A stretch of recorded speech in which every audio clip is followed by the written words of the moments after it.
Eric, you were talking about Alex Jones waking you up, and Alex Jones really was the one that woke me up to the larger picture, the picture beyond 9/11. I was kind of venturing into 9/11 truth on my own in 2002 when I came across Road to Tyranny prior to the invasion of Iraq. And when I saw that movie and I checked the facts on it, it really did change my life and change my perspective on a lot of things.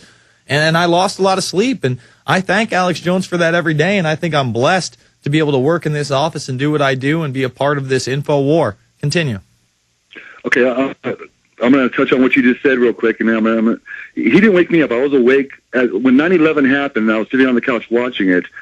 As a retired vet, I started yelling. I mean, I was saying things on the top of my head. It actually caused my divorce from my last wife, my ex-wife, and everything's gone well since then. I've been able to calm down. But what Alex did was he brightened my day, because there's somebody else out there on the radio that put out other things other than Sean Hannity and the O'Reillys and things like that. And it was an audience. It was a voice that I needed to hear.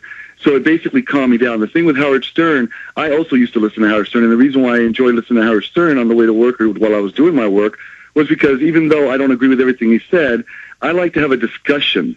I don't like to have a one-sided point of view. And even and when he would say things that bothered me, or he would vent or go off the deep end, just like Alex does or Michael Savage might, my point is they're doing it for me, so I don't have to come off like quite the lunatic all the time. So, but to make these few points real quick, because I know I don't have a lot of time, is besides him waking me up 3 months ago as far as to his show, due to his show and listening to him on Coast to Coast, I found him. I watch him daily now. I dropped my DirecTV. Okay, I was addicted to TV. I needed TV just to get through the day, just to, out of boredom. I dropped my DirecTV. I became a Prison Planet TV subscriber. Not only did I do that, every month since then I've dropped money in the money bomb prior to it happening, because I just wanted to, every chance I got some money in my check, I wanted to be able to get that money out there right away. That's one. Regarding the Howard Stern thing real quick, my sons are younger than me, of course. They're another generation.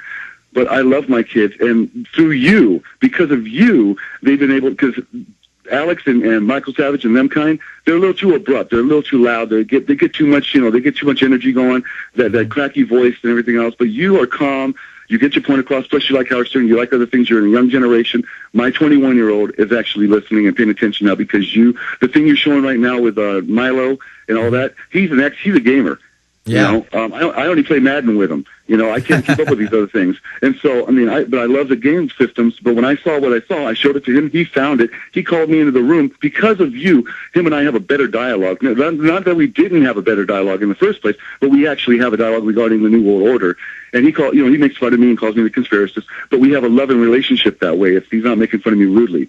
That's regarding my son. My youngest son, who's 12, he asks me every time he comes over, because we have a split visitation, first thing he asks is there anything new? Is there any videos I can watch? He is eager to learn without me manipulating him. He wants to know about what's happening in the schools, because he wants to be heads up, so he knows what to stand up for and what not to. Now here's the next step. My mother, who's a 60-something-year-old woman, a Puerto Rican-American woman, okay, she dropped her DirecTV just yesterday. She's been listening to Alex Jones on a daily basis whenever she can, because it's simulcasted over and over and over all day long. She dropped DirecTV. She called me over this morning to set her up for prison. Couldn't do it because of computer crash, but I'm going to do it tomorrow for her. My point is, she also demanded that I come over so when we could be together on the Money Bomb Day on the 11th, so we can drop money in the Money Bomb, because we want to do our part to help out. I've never donated money, not even to my church, because I don't believe that I should have to do anything. I should want to do it. And that's why I also back up your philosophy. So there's 3 generations of why, the argument of what the other people are ragging on you about, it just doesn't stand. I'm an NFL vet that played during the 85 season during the strike, 85, 86, 87. I'm a military vet of 12 years. I got to tell you, you bring a lot to the show. Your calmness, your coolness, your generational the thoughts, also zeitgeist. Because of what you talked about, I went and everything you talk about, I go and I look it up. I review it, I research it. And if I can't find that it's not true, I throw it off and I go on to the next stage. But bottom line is I stay awake. Yeah. Every time I see an email or see something, I pass it on through email to my friends. My barber asked me not to come back to my barber shop for a while, and he's been my barber for 10 years. Okay? What, because you just couldn't handle it? No, because I was scaring his patrons. He emailed me 2 weeks ago and said, please come back, not because I need your business, because you write. Well, you are right. And again, it's about keeping an open mind. And if we're not going to go outside of preaching to the choir, of trying to recruit new people in, we're never going to win this thing. We're never going to become... Discussion. Exactly, it's about discussion. man. Having a discussion. Even if I don't agree with you, I shouldn't shoot you down. You shouldn't shoot me down. Just have a discussion. You know what I'm saying? Exactly. And Jason, again, don't let nobody get you down. Keep a good job. I wish Alex was there so I can pass my props. And I'm looking forward to hearing myself. I'm going to talk to him about this call, Eric. Time. I thank you very much, man. Great caller, really motivational, really uplifting. And, if I can create a better dialogue between him and his 12-year-old son is asking about what's new on Prison Planet. That's very encouraging to me. That's excellent. That goes beyond just these videos we post at YouTube. This is really a subscription-based program where people can go and check out the entire library of Alex Jones's films uninterrupted, in the highest of quality. My films, on top of that, all these special reports. I used to watch the special reports from Alex Jones's Access program before we had this studio. I was one of the original PrisonPlanet.tv subscribers.